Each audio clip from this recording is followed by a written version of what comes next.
मीरपुर बटोर में बिनी जहानन जे सरदार हज़रत मोहम्मद सल्लल्लाहु अलैहि वसल्लम जी आमद जे मौके ते सॼी दुनिया जा मीरपुर बटोर में मुख़्तलिफ़ ॻोठनि ॻोठ मुश्ताक चांडियो पुनू मला हमज़ो मला समेत केतिरनि ई ॻोठनि खां जशन ईद मिलादुल नबी सल्लल्लाहु अलैहि वसल्लम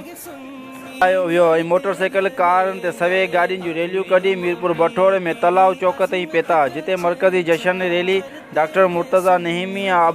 हाफ़िज़ अजमल चांडियो, हाफ़िज़ रफ़ीक बरगरी जी अॻुवाणी में रैली कढी वई। रैली में सरकार जी आमद मरहबा जा नारा हया विया, सावा झंडा लहराया विया। रैली शहर जे मुख़्तलिफ़ रोडनि चौकनि चौराहनि तां थींदे मेन बस स्टॉप ते पहुती, जिते वॾे